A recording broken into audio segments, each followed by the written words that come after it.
Yeah, Emma. And I don't think if you stayed on the chapter, we're at 540 members, and that's up from 478 in August of last year.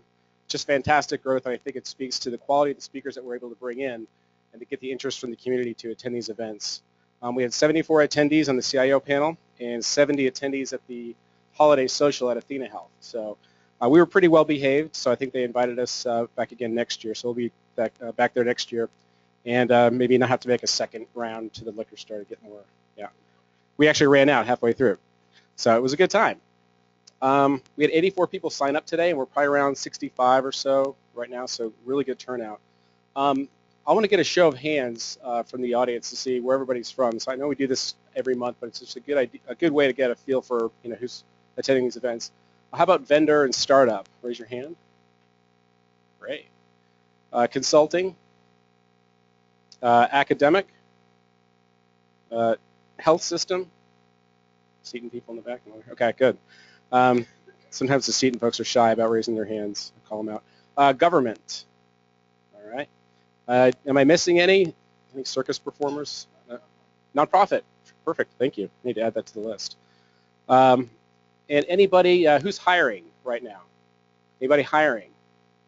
Who's job seeking? All right. You guys should talk after the meeting. And I'd like to thank Lighthouse for sponsoring this event. It's those types of sponsors, or all chapter sponsors like that, that we can do these great events and bring in these speakers and have food and that kind of thing. If anybody's interested in becoming a sponsor of the chapter, please seek out Shannon Vogel right there. Drop a business card, and she'll give you more information on how to be a chapter sponsor. So now it's my pleasure to introduce Dr. Clay Johnston. Since March 2014, Dr. Johnston has served as the inaugural Dean of the Dell Medical School at the University of Texas at Austin. His ambitious vision includes building a world-class medical school by creating an ecosystem that supports new and innovative models of education and healthcare delivery, all with a focus on improving health. He's also a neurologist specializing in stroke care and research. He was formerly at the University of California, San Francisco, where he served as Associate Vice Chancellor of Research, Director of Clinical and Translational Science Institute, and Founding Director of the Center for Healthcare Value. Dr. Johnston is a graduate of Amherst College, completed medical school at Harvard University, and received a PhD in epidemiology from the University of California, Berkeley. Dr. Johnston is also a prolific Twitterer. His Twitter handle is @ClayDellMed, so be sure to follow him in his journey of crafting the medical school of the future. So please welcome Dr. Clay Johnston.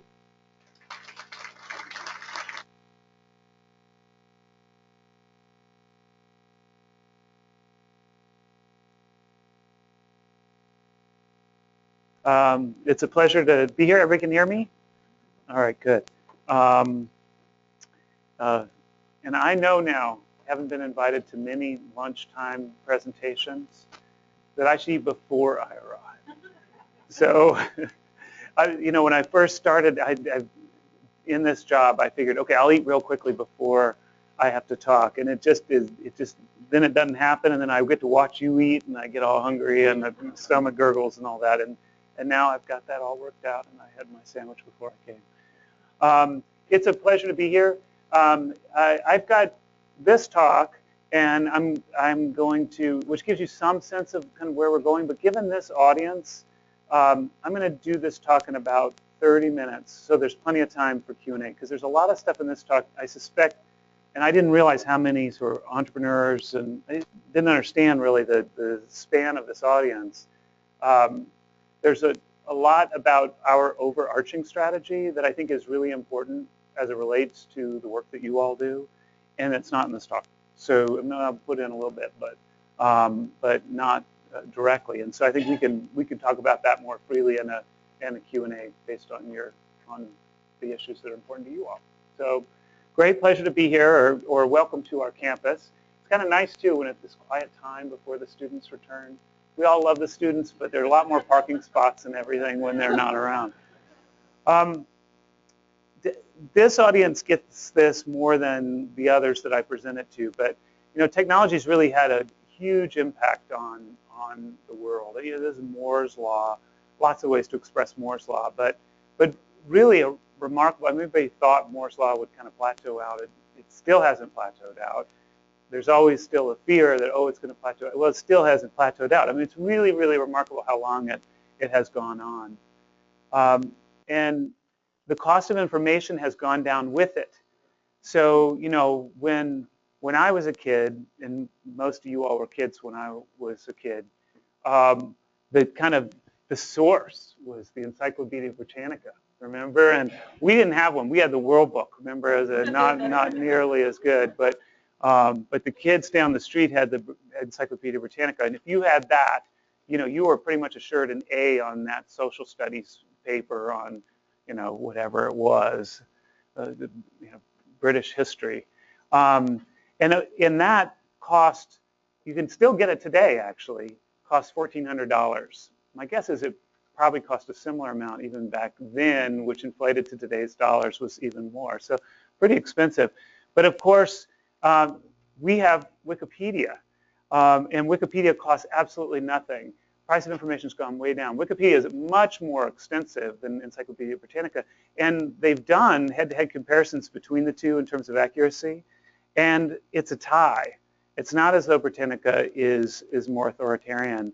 When you look at the topics that are covered in Britannica and those that are covered in Wikipedia, it's a tie. So yes, on the long tail, that's when you start to see the noise of Wikipedia. That's fine. You don't have as many editors, but in this kind of stuff that's covered here, it's just as good. So huge, dramatic drop in the cost of information. So much more accessible too. Remember the indexing? Remember the red volumes and the black volume? All that stuff. You go back to the index. You know, now you just know the words. You figure out quickly how to search words. You immediately get to not just that as a source of information, but so many more. It's just dramatic. All that enabled because of technology, information technology specifically. And then, of course, we've seen that in the way we live. We live completely differently. In all, you know, the costs of these things have been affected, but all the things that require complex manipulation of information, utilization of information, transfer of information, the background costs of those things have dramatically decreased over time, and we benefited from that huge increase in productivity. That's how we kind of measure that. And if you think about the industries that have been impacted, well, banking is entirely different than it used to be. I'm going to come back to it because I think it's a good reminder to us about how broken our system is. But you know, banking. You remember when the cool innovation in banking were those pneumatic tubes? Remember, you put your check in and you get it, and it came back. Well, that was decades ago, and you know, you don't even have to see a teller anymore. You just take a picture with your phone. I mean, it's bizarre, you know. And think of all those people and everything that were behind the scenes in doing that. And again, I'll come back to that in a sec. Communications. It's still amazing to me that it really costs 39 cents to mail a letter. But of course, all the real costs are related to preparing that, finding the address, getting the stamp, taking it down to the mailbox, all of that crap. Well, that was the way people communicated, including us, right, when we were kids, and extremely slow, and we tolerated that. And now communication's entirely different, right? With email, it totally changes the game for it. And all, again, related to technologies and ability to communicate more readily. Not to mention just media. What does media look like today? You know, it used to be we all consumed Brady Bunch and the Partridge Family, right? Everybody, I mean, what else did you have to watch? And now it's you can satisfy so many different needs and conditions and modify those and have a media plan that matches people's very particular and specific interests. All these themes, you know, you guys are all on the healthcare side of things, so immediately the parallels in healthcare come up. So all these industries have been totally revolutionized, but where the hell is healthcare, right? So all the things I just mentioned are not available in the healthcare system. The transactional activities require just knowing what the bill is. You know, I just had an ER visit related to my son developed abdominal pain acutely and had to have surgery and all this stuff. I the bill doesn't make any sense. I'm the dean of the med school. I don't understand what they're trying to bill me for. And it's all on paper, and there's an intermediary, and the intermediaries don't talk to each other, and if I try to get somebody on the phone, it's a nightmare. I'm just going to pay it, and it's all right. The communications, okay, email is hardly an advanced technology, but we do not embrace email for interacting with the healthcare system. And the fact that we tolerate, or either that we set our standards for privacy for email higher than we do for all the financial stuff that we do with our tax guys and everything, or that we tolerate an email system that we don't trust enough for health communication. I don't know whose problem it is, but it's a huge disconnect. And not having a system in which where it's more natural to get your simple question answered by email, but you have to have a face-to-face visit. I mean, that's absolutely ridiculous, and we tolerate a system that exists that way. So, I mean, here's another example related. So we had a follow-up visit with the urologist, and you sign, first of all, go into the urology, you're handed a packet of papers that you're supposed to fill out, right? That includes my son's sex. Well, it hasn't changed. He's the same kid that urologist saw in the emergency room 2 days before. And it's all in the same organized practice group, you'd think. They talk to each other. I mean, again, I know why they don't, I get it. But just take a step back. I mean, what's going on here? So I fill out 9 pages, the same information that I gave previously, just as inaccurate as before. It's not like I'm filling it out especially more accurately now. In fact, less so because I'm rushed and I can't believe they're asking me this again on paper. A lot of irrelevant stuff. And then there's a form in there that says, you agree, by being seen in this practice, never to call us for laboratory results. And so, again, I understand on the other side of this. So I'm not saying this is a nightmare. This is our system. Why do they say that? Well, they don't get paid for that call, and they don't want to have a whole series of calls that they have to deal with at the end of the day. So they want you to come, get in your car, make an appointment. It might be a few weeks out. Come in, drive in, sit in that waiting room with all these other sick kids and their parents, and then be seen for what could be a 2-minute interaction. Oh, the creatinine is the same. There's nothing for you to worry about. You can go home now. And it's not just the patient. If you think about it, that really devalues the physician, right? So it says, oh, the physician needs to do this just to get paid. But as a physician, you want to feel like you're valuable, and that you're adding. Well, you're not adding much value when you have a 2-minute visit to say, okay, the creatinine hasn't changed. And then the societal perspective, what the heck?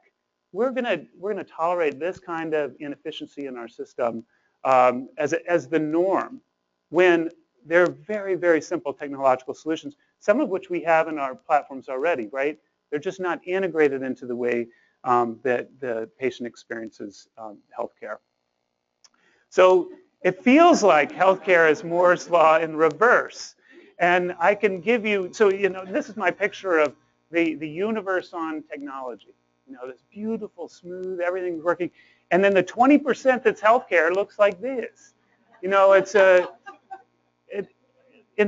It's even the things where we're trying to make progress, like electronic health records, they're a nightmare, right? For you all, for the physicians on the front line, for the patients trying to interact with them, and that's okay somehow in the healthcare system. I realize we're innovating quickly, and it's really hard. I know that, but hey, FoxPro, it feels like FoxPro, right?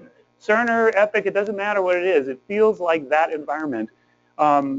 Things have, platforms can move more quickly than that.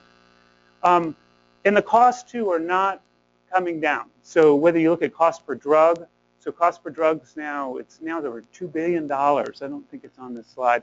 Per drug, we can't tolerate that. Technologies have not brought down. All this promise of, we'll be able to identify people for trials, all that stuff hadn't worked. And then the cost per care, these numbers continues to go up. And in fact, it's not just it goes up everywhere.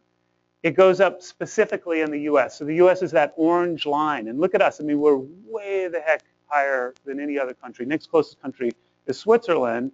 And it's not that we just selected countries and made us look bad. Switzerland is the next closest country, 30% cheaper than us. So, and you can see this is a recent problem. This is not in our character that we are more expensive. If you go back to the 60s, we were just as cheap as any other place, and the divergence has accelerated over time. And then if you look at, do we get benefit from that? The answer is no. And one way to look at that is, okay, well, for those, if you're a man, this is just one kind of snapshot. If you're a man between 15 and 60, what's the chance that you're going to die during that period?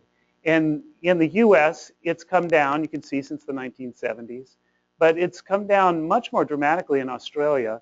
And Sweden has come down equally and started better. So we're not, and that's just one measure. If you look at World Health Organization's rankings for us, puts us between Costa Rica and Cuba. So Cuba spends 1/11 of what we do on healthcare.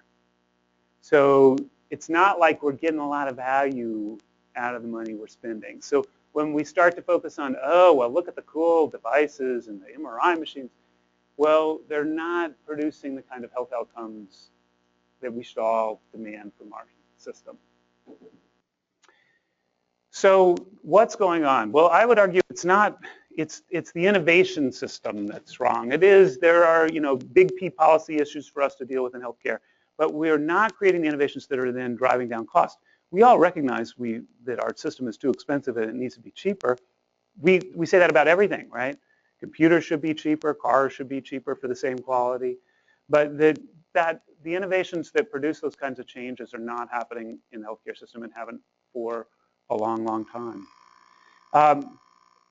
The system itself is highly invested in the status quo, and the issues around the fee-for-service system help to reinforce this. And part of this transition that needs to happen is the way that we get paid needs to change.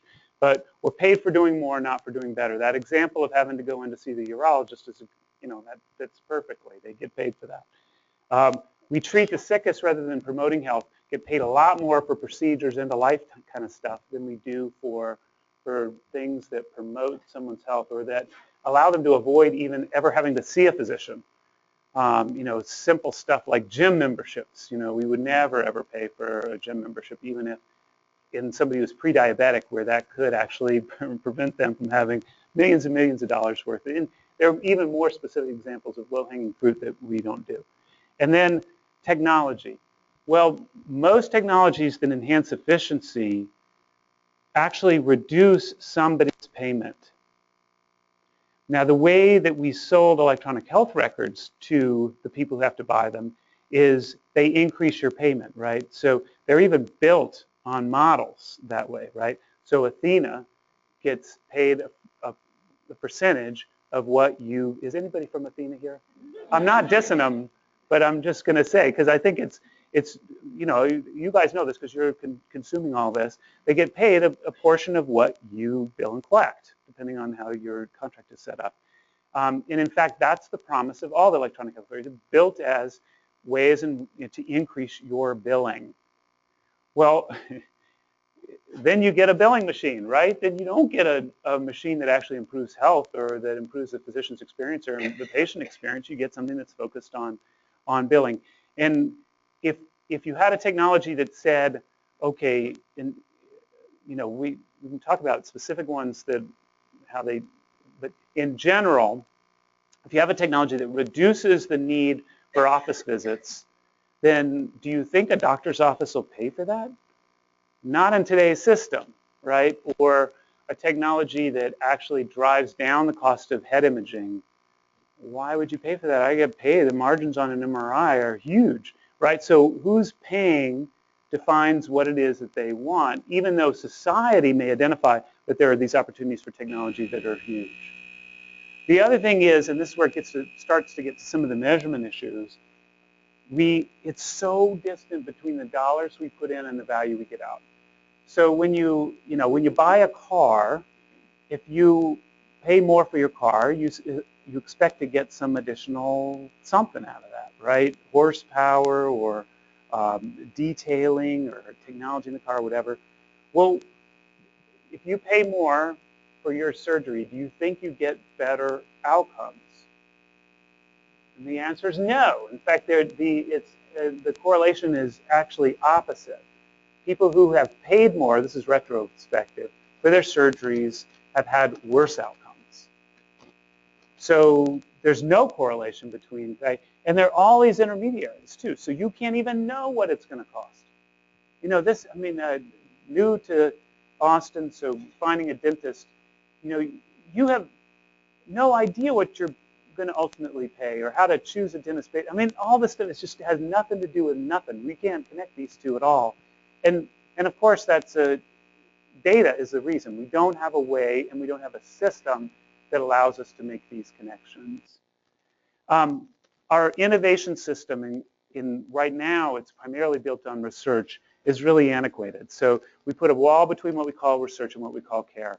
We have all this data, all these things that we can do on the care side that we don't let research help us to move forward.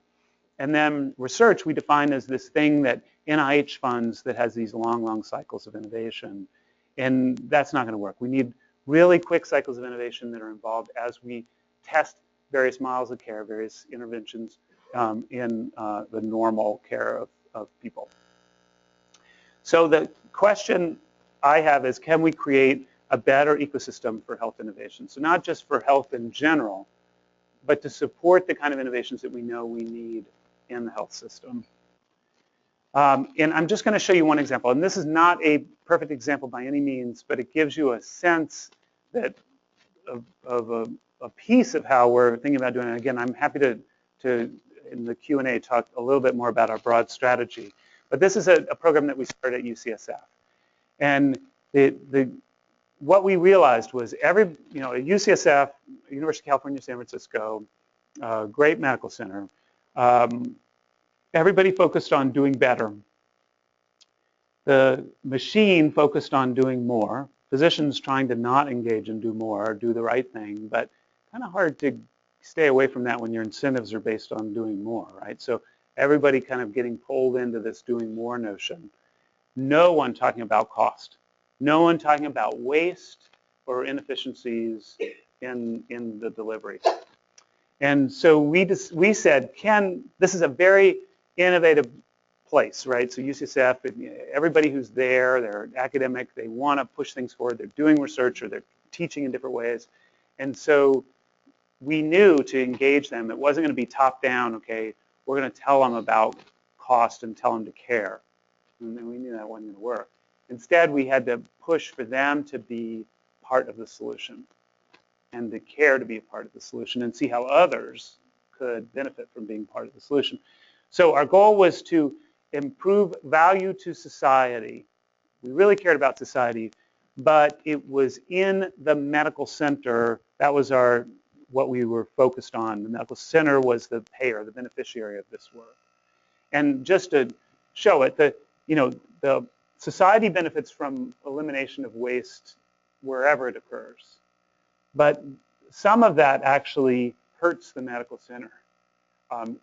In one of the proposals that came up is, let's not do a head CT, CAT scan, and an MRI scan in people who only need one or the other. Because we were doing all these duplicative tests, right? It's a simple thing. And that got blocked by the medical center because the guy who was chair of radiology said, that will hurt me so much though.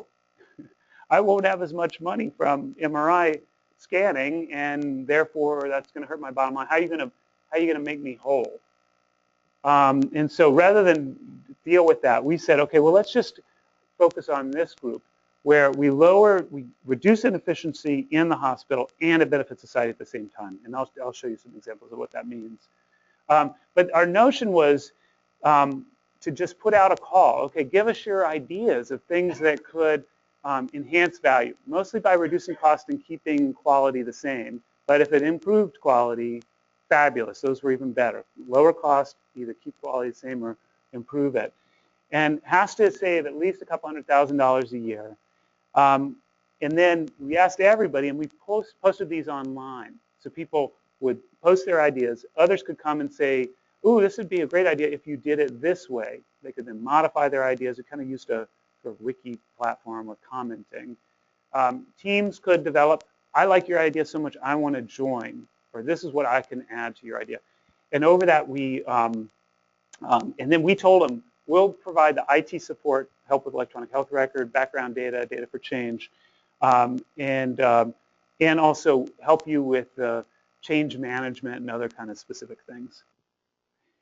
So what happened? So we figured we'd get 10, 15 proposals from groups that were focused on quality because they would already kind of understood this stuff and they'd do it. Well, we ended up with 143 projects, and they came from all over the university. They came from senior physicians, medical students, residents, but also nurses, pharmacists, from front desk staff, from cafeteria workers, and they were great. There were some that were just like, so logical, but it just wasn't going to get us to a couple $100,000. Some that just weren't feasible because the hospital actually didn't save money that it could capture into its bottom line.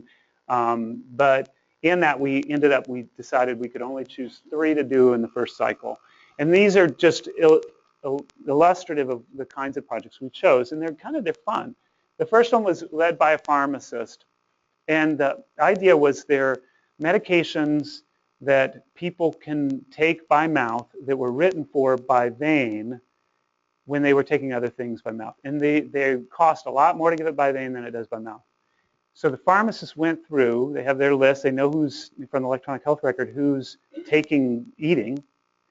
And so they could go through and say, oh, look, here's a list of 10 people, and they should not be on these IV meds, they should be on these PO meds. We got permission for them to be able to change the order and then send a text message to the responsible physician to say, I just changed this order because there's no reason they should be. The PO works just as well as the IV, and they're taking other POs. That stuck 93% of the time, which is pretty remarkable. So 7% of the time that whoever that was on the other end called them back and said, no, we really do want that IV, even though the evidence doesn't support it, whatever, and they would flip it back. So 93% of the time it stuck. And in the much cheaper and often safer and better way to deliver the drug was provided there. So the records and the data were important for creating this list. Of pharmacists managed it. The second one, super simple, I won't go into details about it, was a physician that led it. It has to do with changing the way we give a medicine as an inhaler. There's an expensive way that's labor intensive versus teaching somebody how to use the thing that they're going to use at home. And they're equally effective. And then the last one related to blood product overuse. And a nurse led this. And it was all data-driven, beautiful project, actually, where we found there's data about when you should write for a transfusion. And what we did was we created a map to show who the big consumers were for blood and on the physician level. And then we coded those really red if they were overusing based on the evidence, based on the person's hemoglobin level before the transfusion, or gray if it wasn't a problem. So you get these big red blotches with names on them. And then you use the gray blotches to go to the red blotches to say, to teach their colleagues about what the guidelines actually say. It was highly effective at reducing overuse. Again, driven by data. It wouldn't have been accessible if we didn't have an electronic health record, absolutely. So we're able to use it, pull it out, and make that happen, and was able to drive this change. So these total projects cost about $225,000, and the projects now have saved a lot more than $4 million. So they're ongoing. This was now 2.5 years ago, and those projects continue. All 3 were successful. The blood product one was a huge home run. And these just came from the ideas, not that we implemented top down, but that others did, throughout our community. But more importantly, it changed the culture where people were then excited about innovating related to value and thinking about using these tools to change the system, asking for the data. We had to develop new channels for access to data for people. We had to develop new mechanisms to train clinicians to know how to manipulate the data themselves. Happy to talk about all this. These are the kinds of things that are going to need to happen for us to start creating the innovations that we need in our healthcare system. Okay, so there's a lot of focus on doctors and their tools. So, devices and drugs and all that. And here I just talked to you a little bit more about care setting changes. A lot of these had to do with teams and care setting, again, in the hospital. But the huge potential impact is really at the community level. When we start to expand out and have a community focus and we have the data to support it, it opens up all kinds of opportunities for us. And this is just one example from history. It's like the Encyclopedia Britannica age of a study that was done in San Francisco to look at what are the real important causes of premature death in San Francisco. And this is for women. Now it's a decade old. And no one would have thought, probably most people in the community would have said breast cancer. Most clinicians probably would have said maybe breast cancer.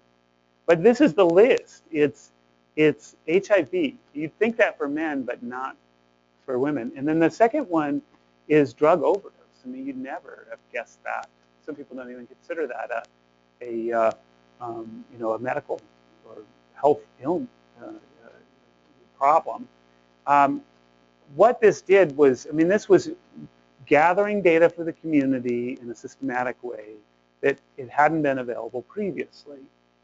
And it totally changed the city's sense of what should be prioritized for both men and for women. For men, it was accidental death and homicide. And it just completely changes your notion of what it is you should be focusing on. Imagine running a city without that sort of core data about what people are dying from prematurely. And it's highly variable. So now we do have some of this data for Austin. And Austin's interesting. Number one cause of death in the country, do you know what it is? In the country.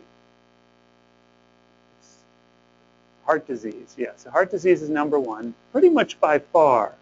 Heart disease in Austin is number two. And cancer's number one. Why? We don't know. But it is true. The fact that we don't all know that and the city's not working on, well, why is that the case? Is it our cancer's too high? And what is it? There is more data. It's probably more that our heart disease rates are lower. But it's not like the state follows the Austin model. We're pretty exceptional in this. And so why are we that successful in controlling heart disease risk factors? Can we really just say it's success? Not completely. Some of the cancers are overrepresented. But again, like you talk about IBM's Smart City thing. It had nothing to do with health. And health, what's more important to a city than its health?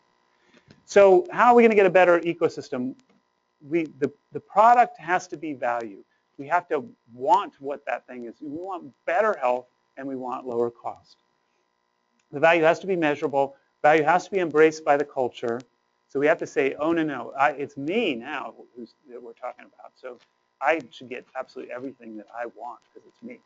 No, we have to be all ready to recognize that we're eliminating waste from our collective system. It doesn't mean we have to ration, but it means we have to take as our responsibility that something that really isn't necessary doesn't get done. Barriers to aligning incentives have to be minimized. This is really complex. It requires a lot of data to do this. Participants have to be innovators, so that's you all, that's us. Scaling has to be possible. So a lot of these investments are investments. We can capture the returns on the local implementations, but where we really can capture the returns is when we can figure out how to scale these innovations beyond where we made the investment. And then innovation has to be built in the funding model. And what I mean by this is healthcare systems typically don't fund innovation. They, all the research and stuff, that's it, government responsibility or foundations or whatever. And then healthcare systems don't test things. They just implement things at scale once it's been well tested everywhere. That healthcare entities all should be testing better ways to do what it is that they're charged to do as a normal part of their business. Automakers do that, right? They're already preparing for the next whatever, Prius, and they've got a portion of their budget that goes to making a better Prius, and that's a core function of their business. Now, why aren't we all doing that in our core business to know how is it that we're gonna be better? And all of this has an underpinning of data. It's all built on better data. It cannot happen if we can't measure outcomes, measure costs, transfer this data, have these larger pools of data that represent our communities, link all this data together. And so this becomes then a fundamental ingredient to make this work. Okay, so back to banking. So banking, this is just your quintessential bank. The banking system's been around forever. And imagine the perspective of a bank 50 years ago. It has its customers. The customers have personal and private data. I mean, what could be more private than what you're worth, right? You don't want to share that with people. And so the banks are entrusted, and they don't want to lose their customers, right? That data is power. Data is value, right? We're going to hold on to our data because it's worth something, right? So we're not going to let anybody else have it. And remember the little passbook things? I just remembered that as I was putting this together. Those little passbook, like a paper thing that you actually physically brought to the bank to get stamped and changed to let you know how much was in your savings account or your. So there's a physical attachment to that entity, and the teller was a critical part of it. There was this, and think of this like the physician-doctor relationship. The teller there were a bunch of tellers, and you always had that relationship. You go in if you wanted money. You go in, you bring your physical check into the bank. You write that check. They know you at the other side, right? And then they give you the cash, and then everything from there is cash on. Okay, so then huge disruptions, right? So I mentioned the pneumatic tube. Well, the ATM is then next. And the beauty of the ATM, there's no person there that looks up your data and the file and all that for the bank. And in fact, that ATM can exist anywhere. In fact, I can use my bank's ATM, or I can use any ATM anywhere in the world. Wow, I mean, that's really remarkable if you think about that, how different that was in the passbook going to the bank and getting your cash back. Well, how does my data get to, this one, this is in Thailand. How does it get to this ATM in Thailand? Well, it's being shared, right? It's going out there, it's being shared. This personal and private data is all of a sudden shared by banks all over the world. My special data, what's in my bank account, is all over the world. It's being, but it creates a great function. I must have signed off somewhere that this could happen, right? Just like I do in my data use agreements for Google and everything else that I use. Didn't bother me. I mean, I'm thrilled that I can use my ATM, and I mean, look at that, get a great picture too. Okay, and then another use case, and imagine what the banks first thought. Okay, the other bank's going to steal, when they first set this up, they're going to steal their information, try to take my customers. No, they worked it out. Okay, how can we manage it? And so they can't get all information. They can't email you or send you their Visa. That their Visa is better than our Visa. Imagine getting a mortgage back then. I mean, I never had to get a mortgage before all this, and none of us in the room did. But it must have been hellish, right? All the forms, you probably had to have letters from your priest saying what a wonderful person you were, because there was no data that could be shared on this.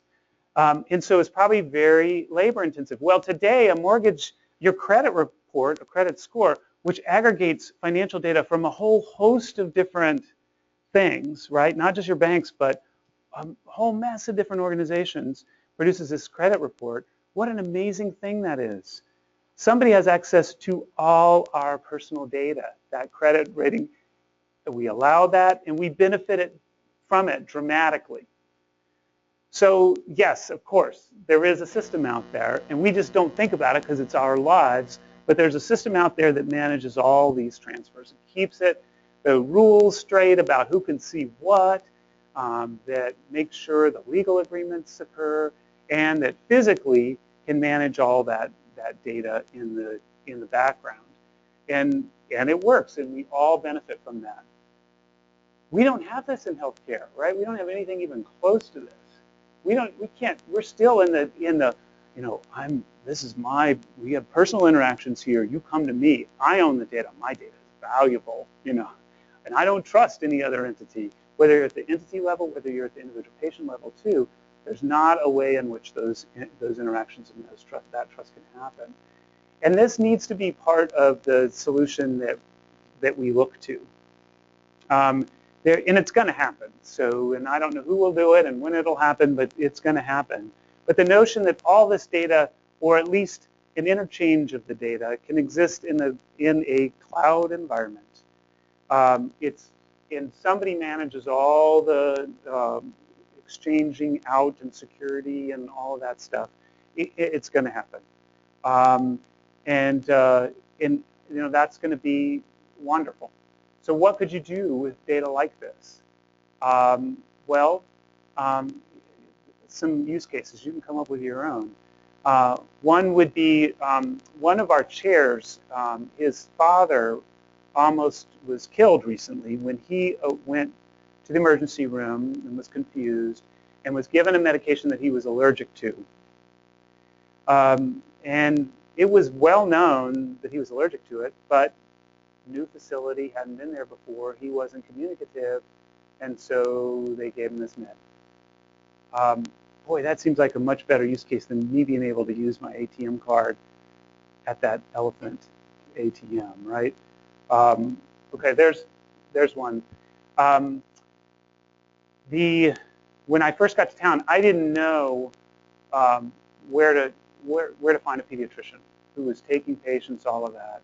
And there's no single system to go to where I could find that. And that's super easy, right? So let's think about on the restaurant side. Well, there's Open Table, and that kind of works, right? And all the restaurants pretty much participate in that. And in just a few seconds, you can get a table at a restaurant.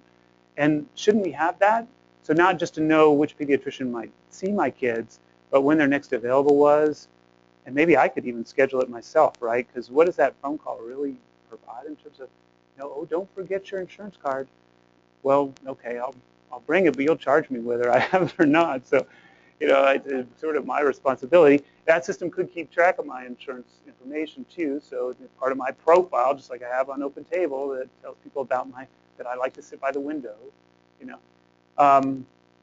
And there are many, many others that the community, at the community level, knowing where the disease problems are, starting to manage populations, seeing whether people are taking their medications, knowing whether they filled a script that you wrote, whether they refilled it on time. All that stuff ought to be part of the healthcare system. You know, that's the number one reason meds don't work is people don't take them.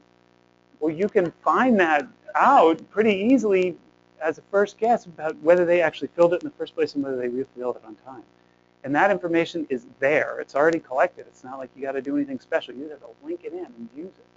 So once this is done, it opens up this huge array of potential innovation, as long as we have somebody who will pay for that on the other end of it. So that just comes to kind of what needs to happen and kind of what we're focused on. One is we have to have these funding streams that are based on value, and it means creating new partnerships, mostly with the payers. And so we're trying to do that, demonstrate what that looks like, and create a platform for everyone else to start to engage with payers to try to enhance value. It requires currently orchestration of multiple disjointed entities. They'll start to come together when there's a reason for them to do it. And when they get paid differently, that'll start to happen. And we're trying to demonstrate that as well with some of the entities that you guys are a part of. For us too, I'm not talking about education today, but it does mean that we think about education differently. It means we have to think about physicians who aren't just, okay, trying to maximize their one-on-one encounters and billings with patients. I mean, that's not what physicians are doing. Physicians really want meaningful encounters with their patients, and they want to really take care of people. So they want the incentives to be aligned with what society wants the incentives to be aligned with. But we have to have the physician leaders, because the physicians are also the resistors of change in the current system. And they need to be there as partners and innovators and be able to work in the teams that are necessary to produce the solutions. And I'm happy to talk more about that. And then, number one, we absolutely have to have this better data. We have it. It's in pockets. It's not perfect. Yeah, great. We can work on that. We can work on it a whole lot better if the data is collected. And we need solutions and communities to come together and start to do this as a whole and not piecemeal. So for us, we're really focused on the notion, okay, it's not about the med school. Let's focus on Austin. How do we make Austin or Central Texas, how do we make Austin a model healthy city? Well, then what sorts of systems are required? What do we think about, what do we need in terms of the data infrastructure? What do we need in terms of every other aspect? And then the rest of it, how do we then create that innovation environment so that people with the good ideas can be successful, get paid based on their success? So with that, I'm going to stop. There's a lot of things I can tell you more about our notion about partnering, the data cloud stuff, and our current thinking about it. This isn't an ivory tower kind of, oh, we got the solutions and now we're, this is about how we enable community to address these problems. But we have plenty of time for questions. So we're actually broadcasting this, so for the questions, just raise your hand. I'll run the microphone over to you. It's going to that.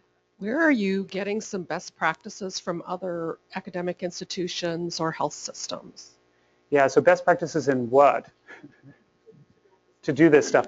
So there aren't other, so one of the things is because we're brand new, we don't have an existing hospital operation, clinic operation, MRI machines, pathology department, all that stuff.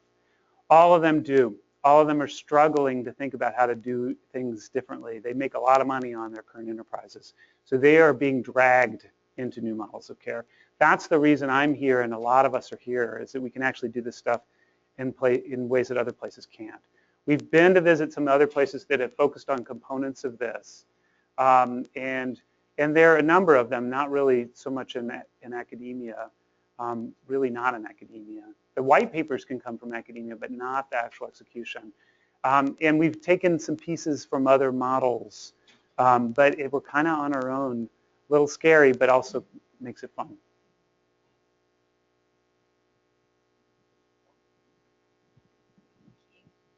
Can you tell us a little bit more about what you're planning for the innovation zone and how you want to interact with the community to receive innovations from the community? Okay, sure. So innovation zone in general, in terms of its physicality or its sort of a nexus. So we're totally committed to that notion and the physicality of it as well. So the property just to, you know where the medical school campus is, right? So it's just south of where we are now, around the Irwin Center, the big drum. Now just to the south of it, where Breckenridge Hospital is, in all that kind of array of little buildings, will become the first part of the innovation zone. And we're working with Central Health. Central Health's really doing that plan. It owns that, most of that property. The city owns a little bit of that property. And that's going to be the first sort of place where that happens. Also on our campus, so we're opening up a floor in our research building and a floor of dry lab space for incubator space for companies that are aligned in terms of trying to meet society's goals for better health.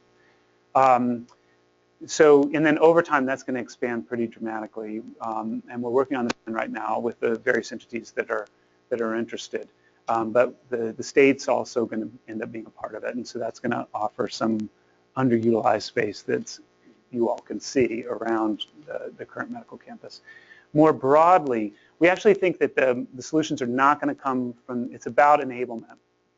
So we already have started, there's a whole series of these innovation contests. There are going to be more of these. It's a great way to stimulate people's thinking.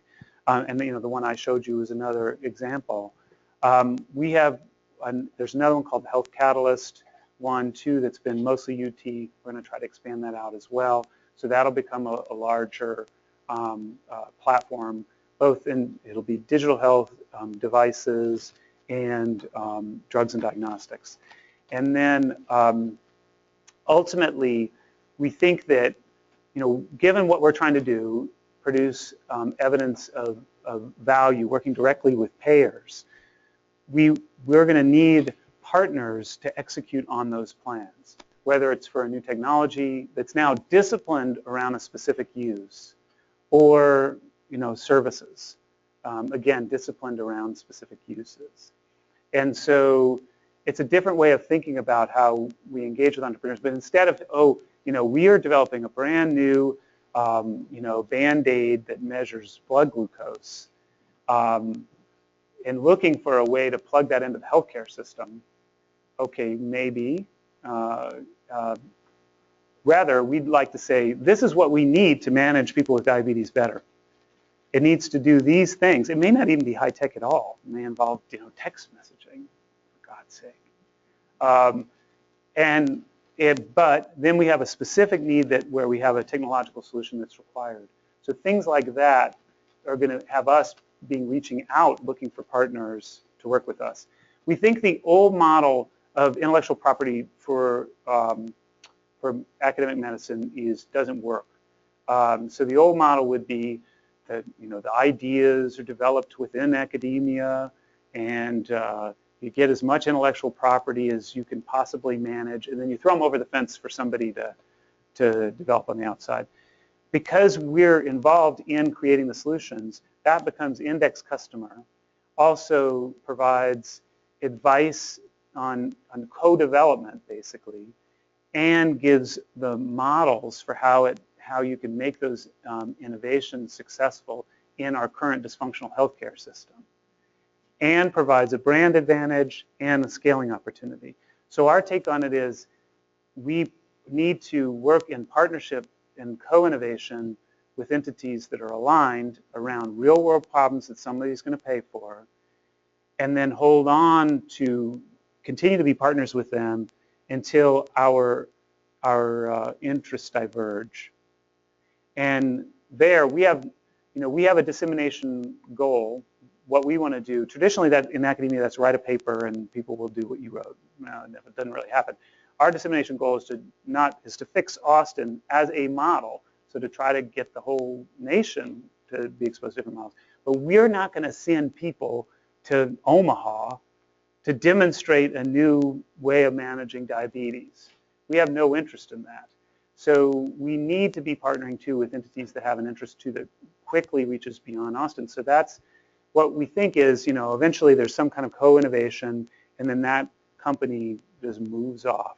And that should reduce the need for venture capital as well. So the other issue is that companies are really struggling early on, because they have to take venture capital.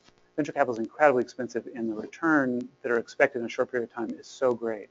Well, here, there's a business and a customer that's paying for service. You don't need as much venture capital. It's driven around a specific need that's been identified now. So we think that's a huge help to entities that are working on new ideas. It's a long answer, but then you got me so I could talk more about how we're going to do all that stuff. I actually wanted to segue off her question. So we launched a work group in IT at Seton to talk about addressing the challenges we know will come from the research side that we're not prepared for. And operations, basic things like contracting and things like getting stuff through to the mothership, which is Ascension on our side. One of the actions from that work group was to identify other, it may not be healthcare, because I know it'll be a tier 1 site here and it'll be kind of new, but have you identified any models that are achieving the things that you want to achieve? And well, with the complications that we have in terms of the trifecta that we have investment dollars into the site here and the complications that creates. But even if you don't have a model, like a city that's done it the way you want to do no city that's what about lines of interest that have really captured your attention? You mentioned diabetes, or some areas that you want to model after that you've been to or seen? Yeah, I wish there were models that we could. Well, I guess if there were models that we could take, then what we would be doing wouldn't be so revolutionary and give us this, potential advantage. No, I think the closest to the center of the world for digital health and health technology is San Francisco and the Bay Area, and that's where I came from. I could tell you it's so dysfunctional there. All they really have is venture capitalists. It is, and they have Kaiser. Kaiser actually has a nice system. It's developed it, for years and years, and it uses it specifically to enhance health outcomes and reduce inefficiencies in its system. So there are isolated, and then there's in Utah, Utah's primary health plan is actually very innovative in terms of the way it uses data to drive value. So there are islands like that, but I think we should learn from all of them.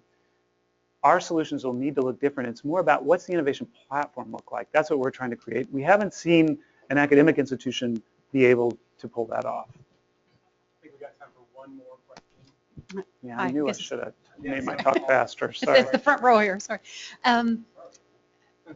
But I think this builds on where you were going. I like the idea of the platform, so kudos to that, by the way, and thank you for the talk.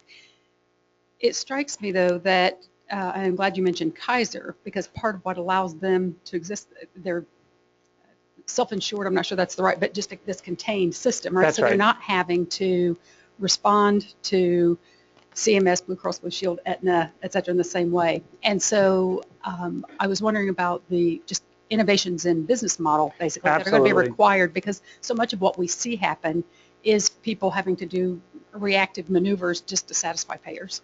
Yeah, no, that's right. So just to satisfy payers. So I would change it the way you said that just slightly. I think you're absolutely right. But the payers are the ones that right now are in the best position to represent the interests of people.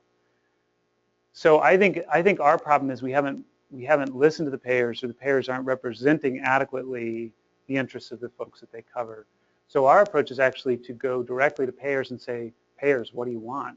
Look at what you're doing. This is crazy. And then how do you create the platform? Well, one thing is you have to have demonstrations of what success looks like on the platform. And so specifically what we're doing now are projects aligned with payers' incentives that meet all the goals that I've talked about: improving health, lowering cost, improving outcomes in a defined area, using technologies or systems of care, whatever it is that needs to happen.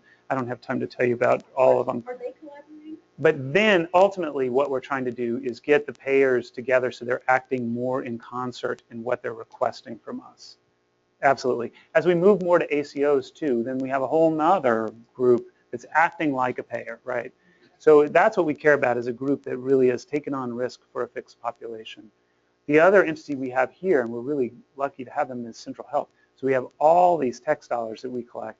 Those guys want to spend that money best they can, and they're check writers. They don't own a whole bunch of hospitals that they have to now keep busy. In San Francisco, they own all the hospitals and clinics, and there are a lot of advocates for the status quo. So here, we're fortunate that they are more nimble and can move things around. So they're an obvious and large payer. Great. Thank you very much. Appreciate it. Great talk.